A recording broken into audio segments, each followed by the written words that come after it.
Hello， 大家好，歡迎收看《超認真少年》這一集，來賓是非常的厲害，怎麼讓你笑啥？又見面了，又見面了。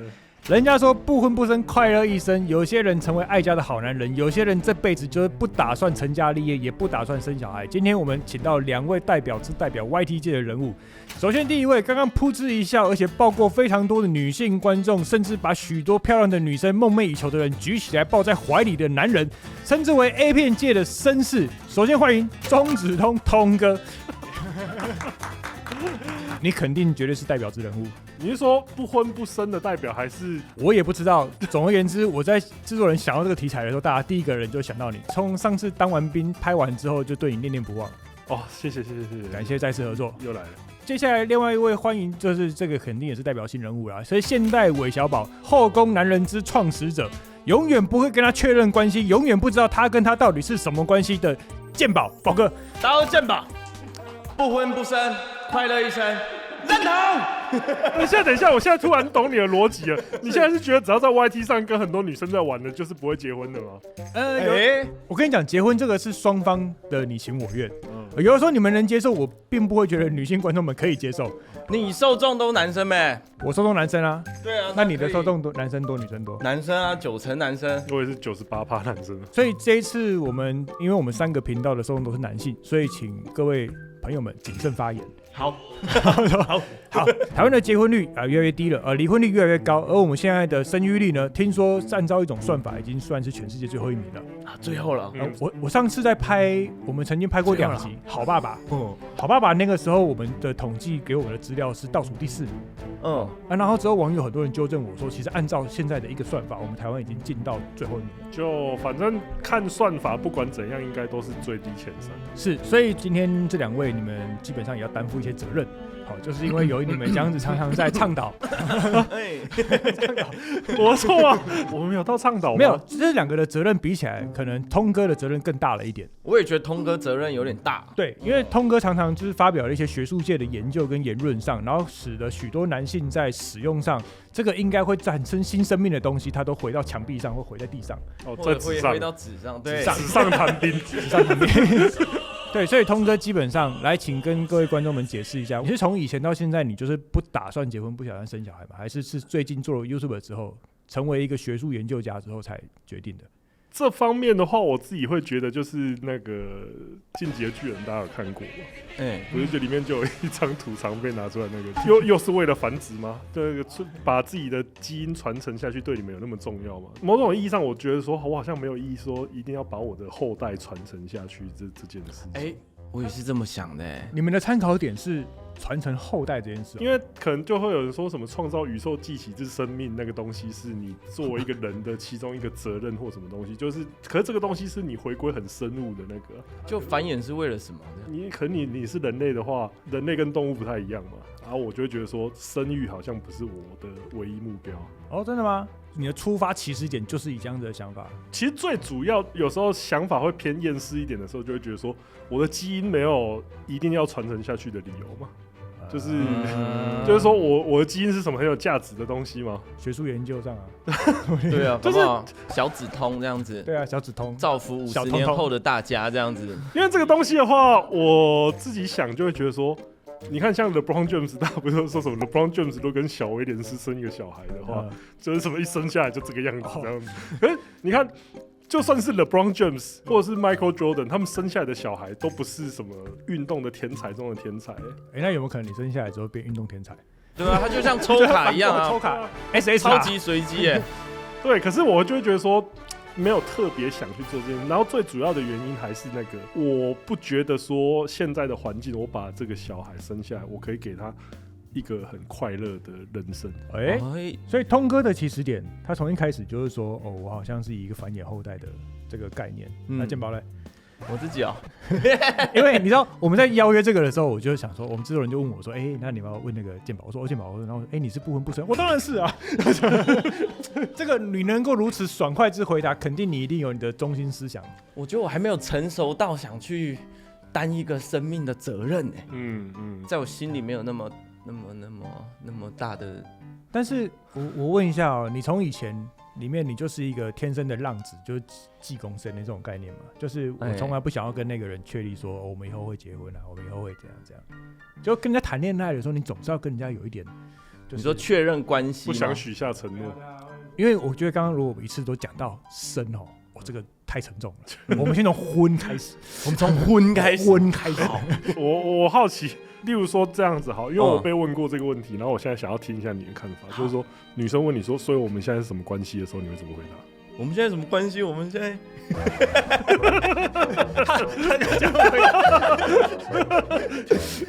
在，你一定有被問過這個啊，因為連我都被問過，所以你會怎麼回答？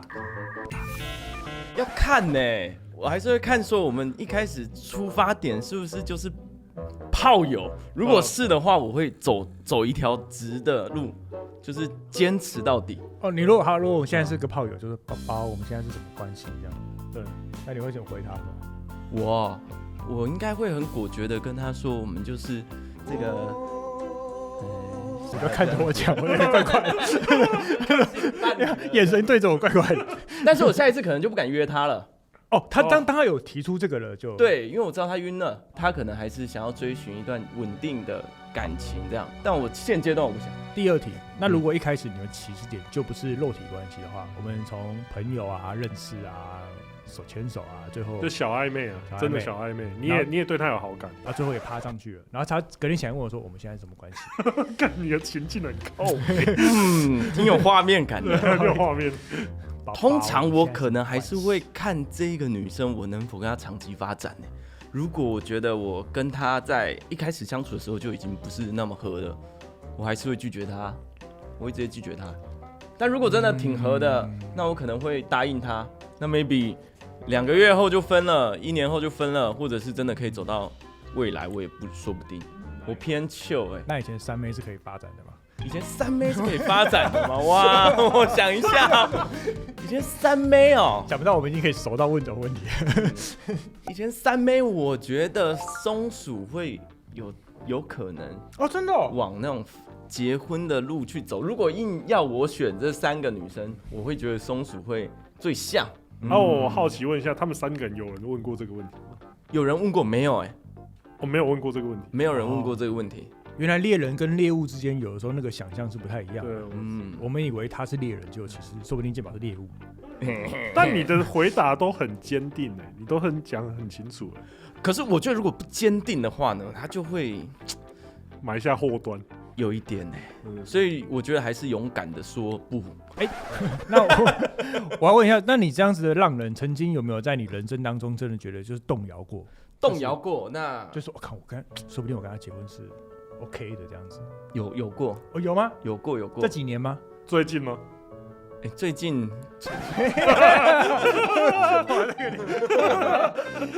就都跟你們想的人不一樣其實講實話，最近的話就是阿基嘛。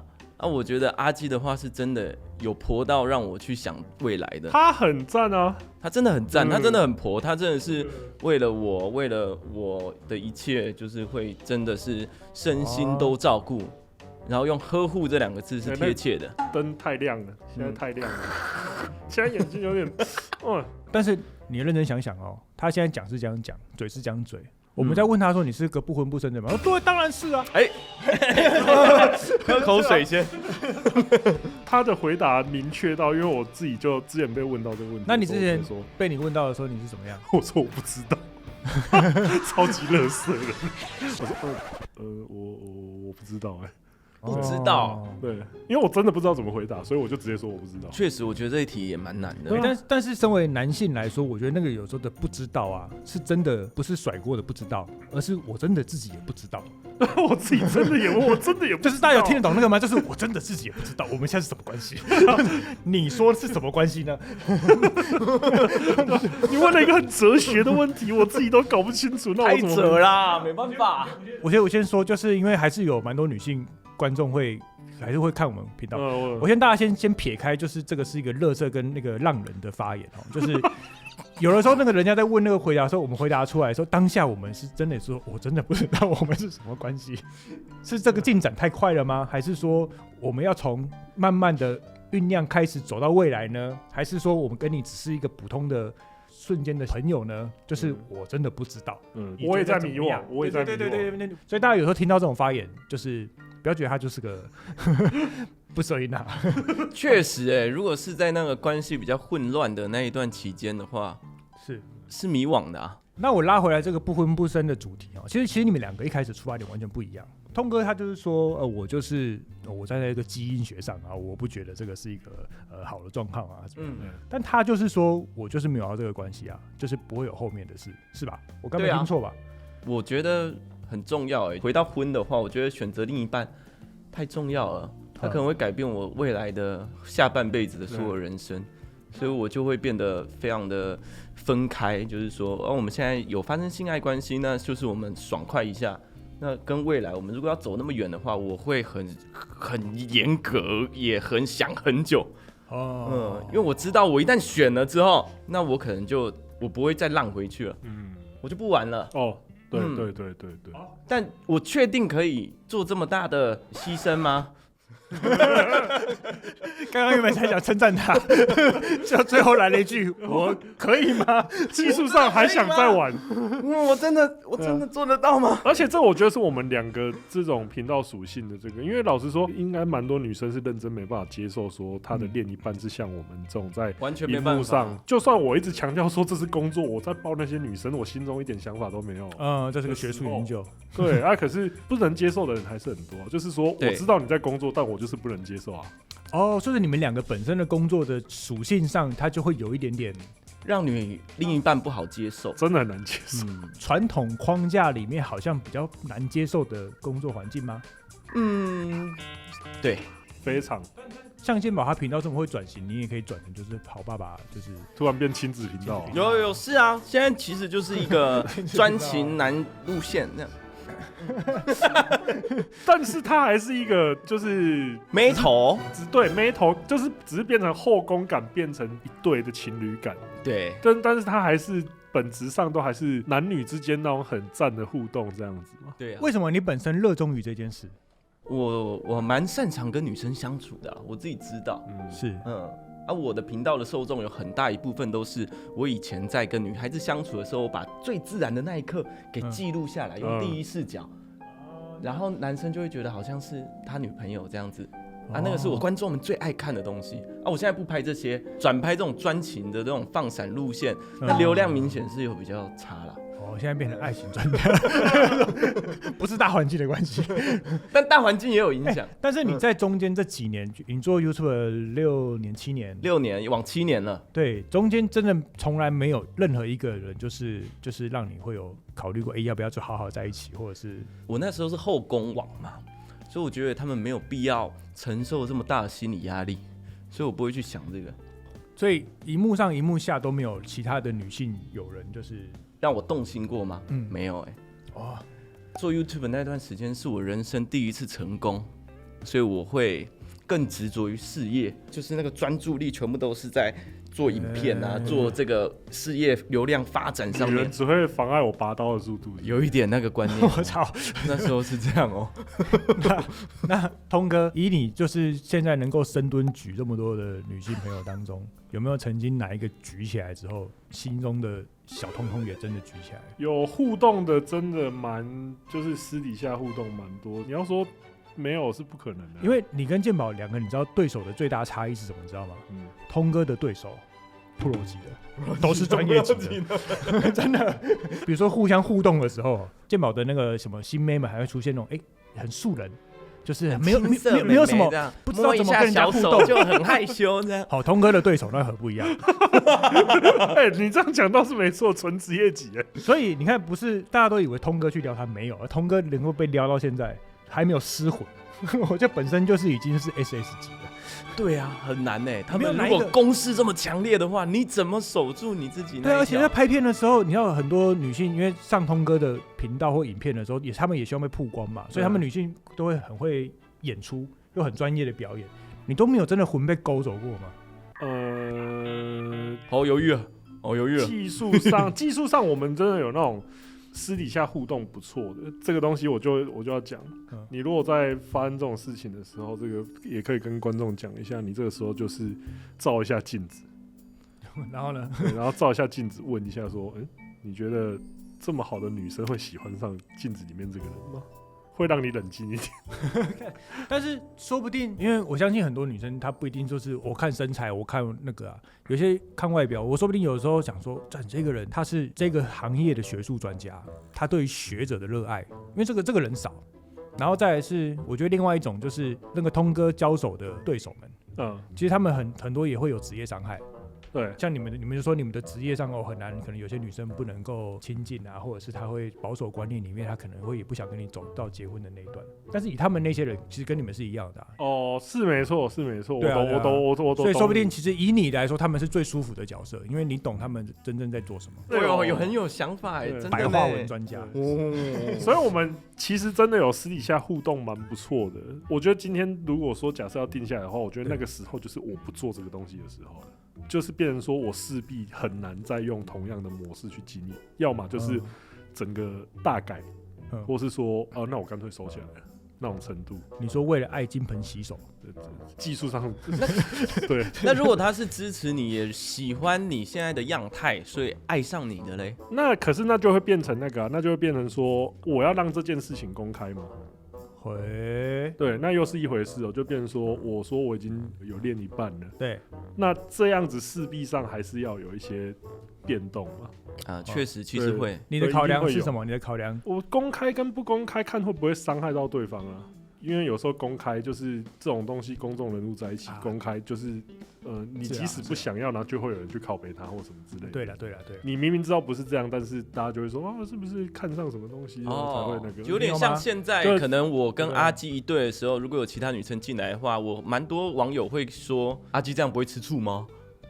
會幫阿基抱不平。但我跟阿基明確都知道，我們現在在拍影片，沒有人幫你抱不平。沒有因為像例如說像脆上面也會有很多人就是說什麼健保 OK 阿基 OK 網友不 OK， 對，就是会他自己会幫阿基不 OK 這樣子，對，會這樣子啦。如果公開就會有這個問題，就會有這個問題啊。其實我在拍的時候有跟阿基比較有這個熒幕上情侶的關係之後，我跟其他女生的互動，他們自己也會再多一層防備。等一下，所以我到現在目前聽起來，就是你們其實是從還沒有做 YouTuber 之前，你們就是屬於一個不婚不生的人，然後做 YouTuber 之後，好像加重了這個概念，對不对？我好像一致我也差不多，我從以前就一致了。但是你們就會考量到說，如果以後一個是以事業為重啊，一個是我如果真的有這個戀情，我真的想要結婚了。那我真的有找到一個真愛的人，你就會考慮到，那我 YouTube 是不是要收起來？但是你不會有一種覺得要收起來嘛，就是要這樣子嘛，所以才會回答我不知道啊。我們現在什麼關係我不知道，所以才會說認真考慮到這個層面的時候，就是不可能回答出一個堅定的答案。那我反過來問好了，曾經在你互動過的女性裡面的表演者裡面，哪一個曾經你有一度想過說，如果我可以跟她在一起的話，我決定放掉一切？這個一定會有啊，誰？不可能，這我不可能講，這我不可能講。講一個嘛，不然你講一個，我也講一個。是有那種私底下互動，也讓我覺得很驚人的。驚人？應該說很驚人，就是你會覺得他的驚人是哪種？對啊，不是驚人是多 pro 啊？你的驚人是哪一種？就是我印象最深的應該是河北。河北啊，因為河北私底下的時候，真的不管是吃飯還是幹嘛，那個為什麼你們兩個會私底下會有走鐘獎啊？有一年走鐘獎他不是有來嗎？然後是我們邀請他的啊。對啊，然後那個時候就是我們會帶他去吃飯或幹嘛，然後那個時候就覺得說，哇，這個人私底下也太優雅。對，山上不是啦，就是你會覺得說這句話聽起來偏見很重，但是一定就會有人說。這樣子怎麼會來拍片？我沒聽懂，就是這樣子的白花朵，這樣子。你會從他私底下跟你的互動，然後吃飯的時候那些行為舉止，因為老實說，你看一個人吃飯，就大家可以看出他的教養。好像不是這樣翹着腳吃這樣子，對，會很驚訝於這些事情。然後那時候就說，哇，這個人真的好有氣質。所以曾經有心動說，假設。這個反而沒辦法，太就是你會覺得說這個人太有氣質。但是據我所知，當然我沒有通哥這麼樣的了解，就是很多做這種演出的的女優或者是演員，他們其實很多人也很渴望終身伴侶，但是反而是很難、很困難的這樣子。因為這個東西，我覺得，因為老實說，我自己會大量看那種網友他們的那個嘛，因為其實大家虽然都說什麼好人一生平安啊，還是什麼說什麼哦這些是什麼活菩薩那個，可是他們只要當他們講到說在擇偶想要找對象，然後他們只要有提出條件的話，下面的留言都超級難聽哦，全部就是絕對就是都是說，對我有觀察到，就是都會下面已經都留說哇你還挑上了。你有什麼資？就是有一點像你有什麼資格挑？而且有時候明明就那個是新聞，在故意寫一個风向的時候，然後大家就跟着罵他，就跟着对，然後就是會就是例如說，可能他會希望說他的年收是多少嘛，然後下面一定都會罵說什麼、你真的有這個年收，根本不會看上你這種人，好不好？就那個留言，我老實說看得蠻不舒服。其實有的時候我不知道是不是這種社會風氣，因為可能講那個通哥研究的那個產業，當然會極端一點。其實有很多包含 IG 啊、OnlyFans 啊，或者是一些他可能拍一些比較清涼的，或者是拍一些比較那個健康美、大形象比較性感的啦。对，形象比較性感的，我覺得他們都会一樣会被通哥講的這種網暴，就是所以大家反而都非常低調。然後他一被發現，他跟男朋友交往了或者怎麼樣，然後就被大家火力撻伐。我不知道是不是這樣子的風氣也會造成，就是好像大家都在互相你比我，我比你，然後我們到底配不配得上？你是什麼東西？為什麼我配得上你？然後搞到後面，我覺得現在的人連對於婚姻這件事情都已經保持一種不是這麼友善的看法。公眾人物的話，我覺得都會有這個影響。我覺得不止我覺得一般民眾都開始有我以為真的覺得一般，對，我覺得男女对立的情形有加劇。对，他有些人甚至他只是在吹上面講說，我想要找個什麼工程師結婚，哇就被炮炸。就他可能只是講一個工作類別，講工作類別感覺就比較危險，容易被人家誤解成說你在要求什麼條件那種感覺吧，是吧？我覺得是這樣。那回到兩位那個專家們，就是你們認為現在在台灣人大家不想結婚，除了你們因為公眾人物的原因之外，還有其他的原因嗎？我覺得那個不確定性太大了。就我不知道我生下去之後我要改变多少我现有的人生。对，我觉得这最重要的。我觉得他講到超級重點，就是我比較不想生小孩的原因，一個前提就是，如果這個小孩會讓我的生活步調改變很多的話，那我就不想。真的，其實我也是這樣子，我其實還蠻在意我自己的生活步調。我現在要做什麼，不太想要別人來打斷我的課表這樣子。例如說我很追求睡眠時間，可是生小孩的應該都知道，就是你小孩一生，尤其0到1歲的時候，對你小孩一生，你還有睡眠時間啊。就我不知道做這個犧牲，我能換來的是啥？是一個看着小孩子的那個微笑，我會治癒我的心靈嗎？我現在要這個嗎？我也不確定。還是長大以後，他就會幹掉你，靠北你這樣子。Q， 就像是你就靠北自己的爸爸一樣。他長大會長成什麼樣子？我倒是覺得沒想那麼遠。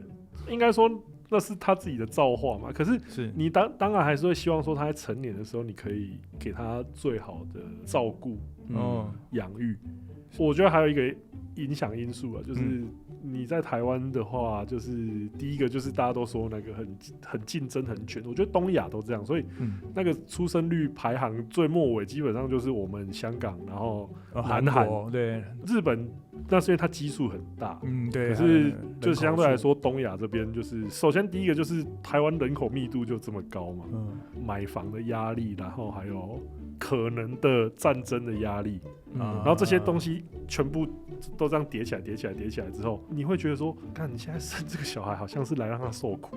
會，我也會這麼覺得。真的嗎？對，就是你生這個小孩，你不知道他未來就是，看他如果假設真的歸當金價正經啊，因為我要把它切開來，因為你從前面講那個，因為我是有生有婚的人，對，然後我先回答那個第一題那個改變這件事，他的確會把我的人生所有的時間。尤其在這一年完全大改，就是因為你的工作時間嘛，照顧時間跟什麼什麼。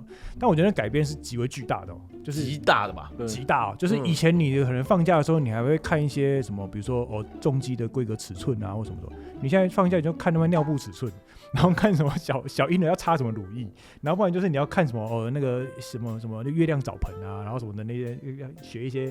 完全是另外一個世界的東西，它會完全影響到你原本所有的人生規劃。對，但是我覺得我有一個原因就是，其實我的人生規劃也已經過得蠻深的。我想要改變一下，因為我想換一下那個生活狀態。然後他的確大改到會有一個很強烈的陣痛期你知道那個陣痛期就是我到現在還是要去工地工作嘛。對。有一次那個沒睡到就是我走在那個鷹架上面，我走一走，我突然有點暈眩，他們沒睡，我超累，突然有點暈一下，然後突然貧血，你知道嗎？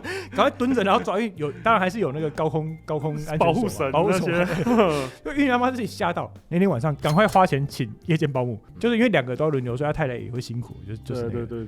但我要講的其實是，不過那個很大的改變我會覺得你如果讓我再換一次，我非常願意啊，因為正面影響大於負面影響，正面影響太大了，那個大到我覺得大到是很難跟從來沒有想過這件事情的人去分享。你是獲得什麼？你會重新理解這個生命的起源。所以你那個時候心情是像那個嗎？是像獅子王那個有一點差不多是那種感觉。但是你當然我跟你讲，就还会有一個很可怕的時間就從懷孕的時候到生出來，你會想說他健不健康，他有沒有5根手指頭，是不是一個完整的身體，你會擔心一個很大的那個，然後到後面一出來說健康，你就太好了。就是所有的一切根本不會想到說什麼我以後要栽培他什麼，我以後怎樣，你就是有想到太棒了，看他是個健康的小孩，我健康就好了。你真的會回到那句，就是像以前你爸你媽跟你講說，我希望你健康就好，健康快樂，那個絕對是一個父母的真心話，真的。然後之後當然還有到你剛剛說那個小朋友的什麼那個競爭，幹真的可怕。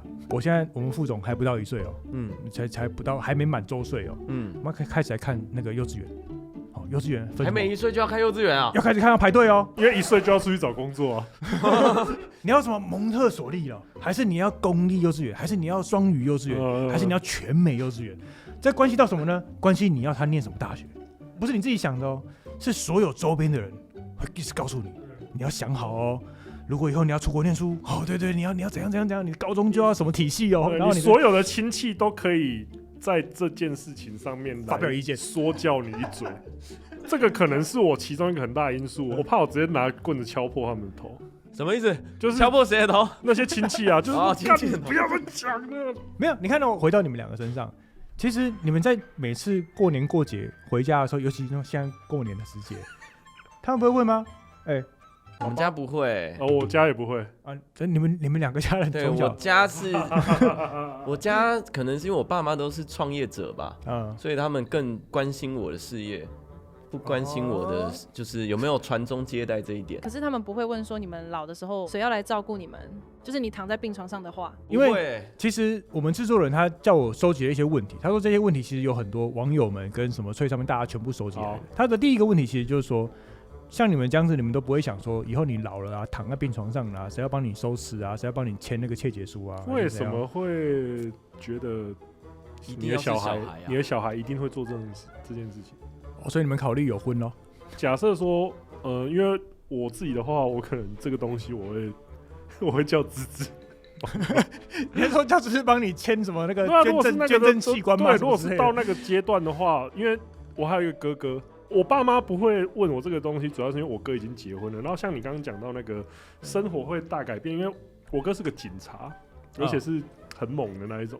你說黑蘇偉這種霹靂的之類的，就是維安特勤那種。如果他那個時候還沒結婚的話，他有可能去國外受訓。對。可是他就是因為他有結婚了，對，他結婚就不行。他結婚又生小孩，就算是規定不行，他自己也會。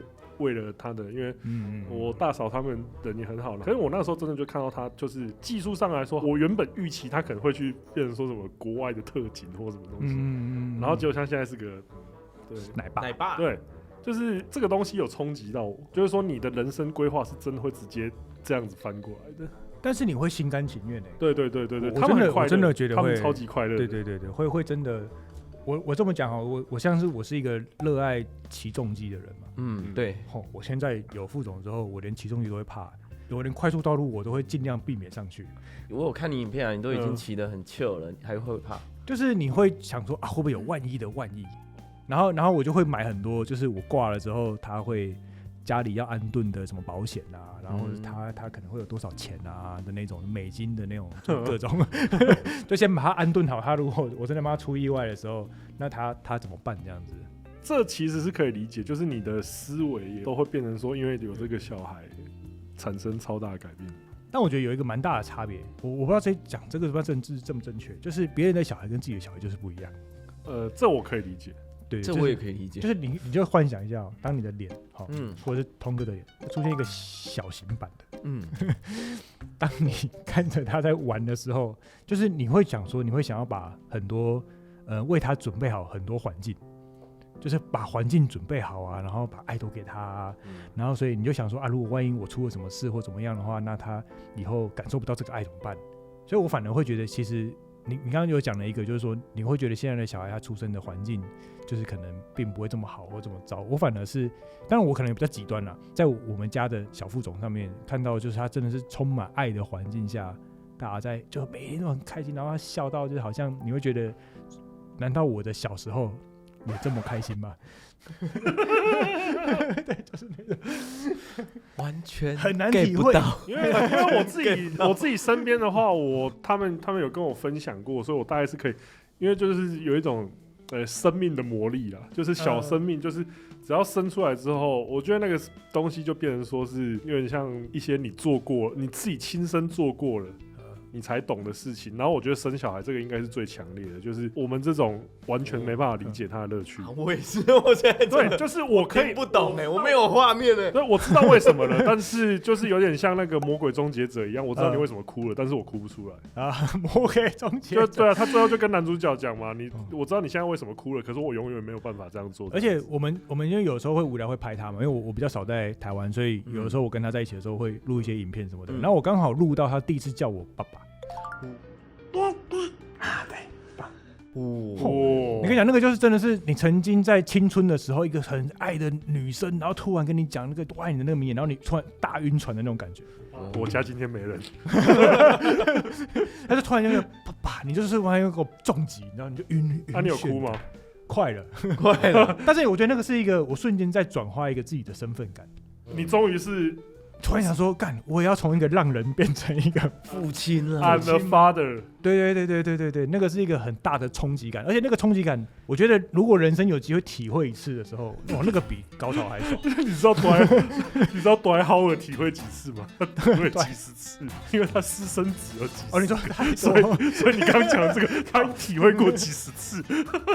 但我覺得應該也會因人而異，搞不好他就是生小孩的時候，他也想當浪子的時候，這句話我覺得就會是反向的。對啊，就是如果這個小孩是預期外的，爸爸不是驚喜是驚嚇。對，我覺得以後說不定我們可以找驚喜外的出現的小孩子的爸爸。誰願意？應該蠻少的吧。我是知道有幾個啦，只是不知道他願不願意上來。是 YT 嗎？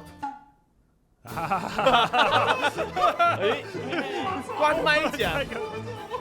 這邊有準備問題想要問大家，我有看到一個統計，台灣少子化再這樣下去的話，2050年勞動人口大概減少30%。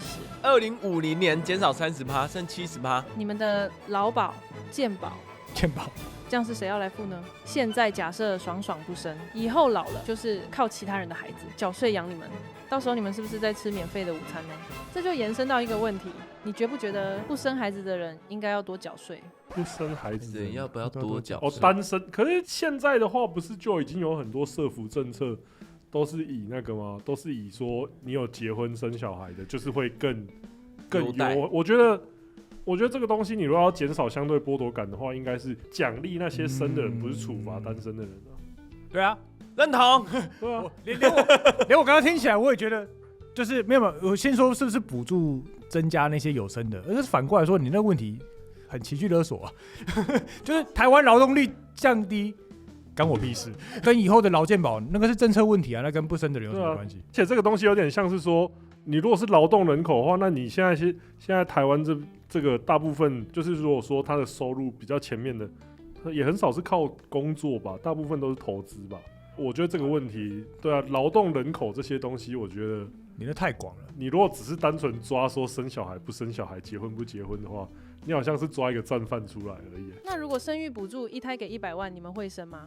不會，一胎給100萬，也不是不差錢啦，但就是100萬不會。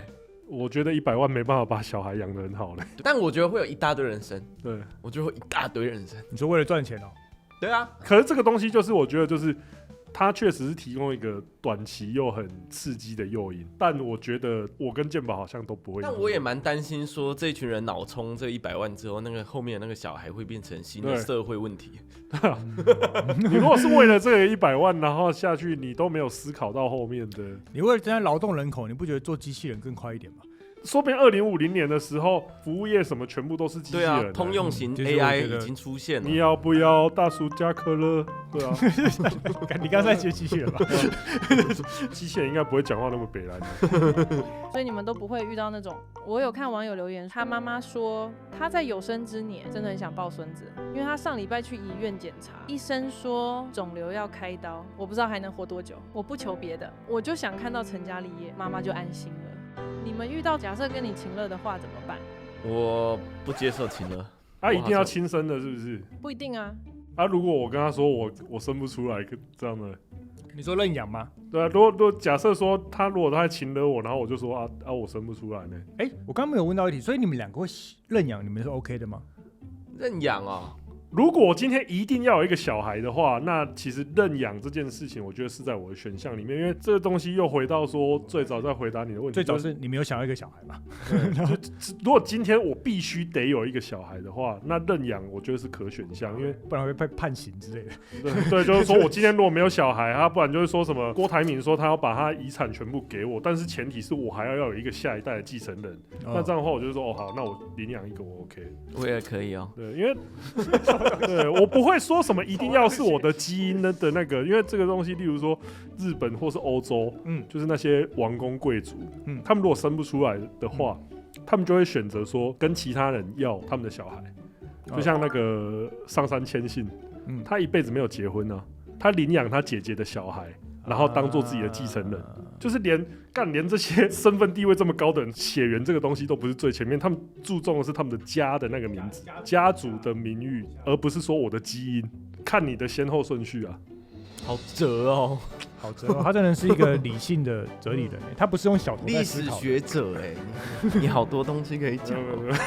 哇，我就只有一個不接受情勒，沒有。但是我覺得你的這個更直觀了，就是說，你如果情勒我這個小孩，好，你看到小孩了接下來我就要把這個小孩這樣子的一個後仰跳投把他送出去了，是不是？為了滿足這個情勒而已，只是滿足這個瞬間而已嗎？不能這麼輕率的，就是好像大家都沒有想到說這個小孩的人生有多重要。不接受情勒，沒有 feel 啊。沒有 feel 啊，我一定沒 feel 的。那你曾經有覺得你養的寵物是你的小孩嗎？沒有啊，從來沒有。哇靠，你連寵物都沒有？我有可能會，所以我的寵物我都養一些球蟒啊，然後蜥蜴，然後蟋蟀、蠍子、蜘蛛，然後那個死的時候我就。因為哺乳動物在我面前死掉後，我應該會直接精神崩潰，就是老鼠那些，就是貓狗這樣子。對，然後因為小時候我養一隻陸龜，陸龜比較可愛嘛，陸龜人死的時候，我那時候就已經快要精神崩潰了啊！真的，你情感很豐沛哎，所以我那時候就覺得說，幹，我如果養貓，然後貓抓起來的話，我一定跟貓一起那個。他連養貓有啊，我養狗，去年狗過世啊，但我大概就是難過那一瞬間，我後面就是都是全家最理性在處理，說這個狗狗死了要怎麼樣子，火化要撒在哪裡這樣子。我們家的狗跟我冠同樣的姓其實我在我人生中真的覺得我第一個小孩子就是我養的狗這樣子。可是因為你是兩種都有達成，你兩個成就都拿到了，所以小孩跟毛小孩終究是不一樣的嘛。你會覺得這樣嗎？因為這個我沒辦法理解。我覺得曾經養過很多狗這件事情有幫助我對於養小孩更得心應手，就是你對於那個動物的感知，就是會能量很強，因為小朋友就是嘎嘎嘎，還沒有什麼那個，但是你可以從那個氣氛上會比較知道，我都比我太太更知道小孩子要什麼。就是我覺得會有一個感應，會有一個那個動物的直覺感應。然後養狗當然不太一樣，因為狗很成熟嘛。狗成熟的很快，成熟很快啊！他幾個月就有自己想法，你叫他去過去，然後叫他回家不要吵，然後怎樣就很乖嘛。但小孩就沒辦法，他大概會歡到大概那個人家跟我說，他媽5歲前你都不要想。可是他的那些歡啊什麼那些東西，就是因為我前陣子也有遇到那個也是有生小孩，他們就是說小孩那些歡其實都是思考過後的動作。就是他知道你會有反應，所以他才弄給你看。其實貓貓狗狗也會這樣，就是他是要讓你注意，不是說他真的在純粹鬧情緒，他知道說，我只要這樣，你就會這樣。对啊，所以就是我說回到跟養狗有點像，就是你知道那個養狗就按一個響片，噠噠，然後就給它吃東西，它就知道哦，你只要按響片，它來就你就有什麼反應，它會有很多就是我看到那個教學的那個書啊，其實跟養寵物的書超像，小朋友的書，就是說當小朋友在這個的時候，你就不能有太大的反應，然後你要怎麼樣讓他冷漠過去或者什麼之類的。就是說什麼小孩怎麼跌倒在地上的時候，对，就是不要驚慌怎麼樣。有很多派系的教法啦，有一些就要讓他什麼自己爬起来什麼之類的。对，但是我真的觉得寵物跟人很像，就算是同樣品種的猫狗，它都有不同的個性。所以这個是比喻而已哦，不是在說小孩真的就是貓狗哦。我幫你打預防，幫我打預防。對，沒，我們當然也是，對，沒錯，我們的概念是這樣，就是連動物它都有不一樣的個性的，那人當然更多。所以很多人都說什麼百歲派啊，或者什麼派啊，就是什麼各種教小孩的派系。其實我真的覺得，就是看你的小孩是什麼特性再說。然後也是看說父母的個性是怎麼樣的，會影響到嗎？為什麼我要跟2個不婚不生的人在聊這件事情？你覺得你有要快要說服我們了嗎？我們原本曾經想過說，在這一集裡面是不是可以突然讓我感化，說我決定現在就去生小孩。對，突然聽完就說，我這聽起來很棒。我現在目前大概，不知道有沒有被說服1%。那我這麼講好了，就是最後你們會不會曾經大腦中真的閃過，有沒有可能你們在幾歲的時候會改變？就像做 YouTube 也是一個很大的改變啊。我自己我沒有想過年齡，但是我有想過資產。就一旦資產來到多少的時候，我可能就會想生小孩。多少？我自己設定應該是1.5億吧。哇操，太貴了吧！我自己設定的話是那個不是數字，而是像前面講到說，它不會影響到我的人生步調的時候。因為例如說像說小孩讓不能睡覺啊，我能不能弄一個保姆？讓他對我就是說我連什麼保姆是那些全部都考慮進去，然後他不會讓我的生活產生太多負面的影響的時候，我覺得標準在這裡啦。那每個人對這個影響到標準的金額應該是不一樣的因為那個快樂是我不知道那個到底有多快樂，可是我會先去算說它會在我的生活有什麼影響。因為我可能就是我現在就是可能說出去玩，然後睡覺時間，然後那些都我全部都會考慮進去。對，所以我的話，我的情況可能會變成說，假設真的有一個改變我的契機的話，就是說它對我的負面影響降到最低的時候，我才會考慮這件事情。所以我想說，因為其實像依照台灣的環境跟現在能夠就是把小孩丟包的很多機構啊，就是比如說小朋友的那個臨托啊，或者是托兒啊，或者是到宅保姆啊，或者24小時的保姆，其實所以現在在台灣都會越精緻化，因為小孩越來越少啊，所以這個東西就是弄得越來越高級。那貴吧？以你們2位百萬 YouTuber 來說，應該算是還 OK 啦。所以我們才想說，如果連你們2個都想這麼多的時候，那一般人肯定會想更多。我倒是覺得，應該說像我們想那麼多，反而就不會那個，那會生的反而什麼都沒想。我算是前面想蠻多的，我想完之後，但是其實我必須講，以我的過來人經驗，就是沒有大家想象的這麼可怕。就是很多的花費啊，跟狀態啊，跟什麼，因為你們，我覺得很多人都是太往負面的去想。對，就是因為正面的媒体會過嘛，你只會聽到大家網絡上靠北小孩子負面的東西。像你1個月養小孩，你要花多少錢？可能要花多少錢？你有初估過嗎？初估我比較不準，因為我爸媽很愛顧。我還有爸媽在顧的情況下，對啊，我還有爸媽。那有爸媽在顧的情況下，大概要花多少錢？如果你沒有爸媽顧的話，你請了保姆，然後再扣掉一些補助，哩哩扣扣，我覺得我想要很好的睡眠，夜間睡眠也要好。对，要加夜間睡眠好，那我抓一下，我報價單應該報個6萬吧？6萬，1個月6萬。如果你睡覺要好，你要找個夜間保姆陪在那邊睡覺，然後吃喝尿布奶粉，那些，小嬰兒吃不到什麼東西啊，那奶粉。你說貴一點，但是他幾個月後就開始吃跟人類一樣的副食品。你就在煮飯的時候，前面弄一個調味比較輕的雞肉，先不要水煮給他，什麼豆腐水煮給他，什麼這樣。其實吃真的花不了什麼錢。可是現在我覺得就蠻貴的啊。如果是6萬塊的話，因為你晚上睡得好啊。那我晚上不要睡得好的話，6萬可以請一個不錯的剪輯了呢。來，如果你晚上不一定要睡得好，這個我概念。如果你晚上不一定要睡得好，就剪片吧。對啊，我叫他先教他 CapCut，他可以幫你一起拍片，小通通。哦，對啊，如果你晚上不一定要睡得好，那我覺得2萬多塊應該可以。2萬多塊，1-2萬塊起得來。1-2萬塊起得來，那好像比我想象中的低耶。而且再加補助，其實你如果台中市的話，有一些補助嘛。每個縣市都有不同的補助啦。每個縣市都有啦，對，我跟你講啦，那個痛苦一定都是你們2個人的過去的啦。就是因為有前面幾個他4個小時會起來吵的那個時期，那個痛苦那個時間不會太久。大部分就是大家都有經歷過那個流量突然很低潮的那個時候，比那個時候都還要輕鬆的。我跟你講，哇，你這太具體了吧？太具體了，不算什麼。而且你白天晚上大家換手，其實還是可以再睡一下啦，這樣還好。因為這個東西，我覺得又牽涉到說跟練，因為現在畢竟是連練一半都沒有，這個就是要跟練一半好好溝通的東西。就是你有可能生下來之後，你不想要讓練一半太辛苦，這也是一個因素。你去問一下。問一下啥？要不要來個小健健啊？你家有在工業環境長大的小孩子嗎？雖然你沒辦法跟副總在同樣的公司工作，但你可以跟他用一樣的口水巾跟一樣的 T 恤。一個工具箱裡面有3件工業寶寶 T， 還有副總口水巾。數量有限，要買要快，因為我知道這年頭少子化非常的嚴重。但你可以送給在工業環境中長大的小 baby 們。記得那句話：從小學工業，長大賺大錢。本集廣告由副總個人贊助播出。還有超認真8公咖啡綠掛組合，現正熱賣中。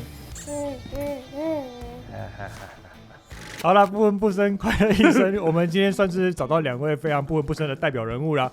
那以上的討論言論呢，我相信就是大家也不需要用太奇怪的眼神或太苛刻的想法去看待這件事情，因為那個就是每個人都有自己的人生，我們彼此尊重各個人生自己的想法。那說不定他是2位現在的想法啦，說不定有一天啊。他們會改變，對啊，年紀可能有差。我們在節目訪談前才在講說，年紀對身體的體力的影響，對嗎？說不定真的過35，對啊，你30歲也沒生啊？寶哥你幾歲？30啊，我30歲啊。30，我跟你講，30歲之後，30你還可以這樣子調配的。35歲一到你突然會瞬間那個體力斷崖式的掉下來，我就看你還能夠調配。應該說35歲之後，你重訓啊那些訓練，就是你好像就是進步比較難，你只能維持，是嗎？對，我自己是覺得說很容易卡關，練不上去，但是盡量讓自己體能保持在一定水準。總而言之，這個 YouTube 還沒倒的時候呢，這個影片應該會一直留在 YouTube 上面。我們就希望有一天小弟我呢能夠吃到2位的婚宴，然後我就會再提供這段影片，然後放在你們的婚禮上。好了，感謝今天2位，謝謝通哥，然後謝謝健寶哥，我們超認真少年下禮拜再見嘍，拜拜。謝謝大家。你還是不聞不生嗎？留言告訴我們。各位超認真頻道的會員朋友們，大家好！本月我們的超認真的好事多呢，所提供的商品有這些。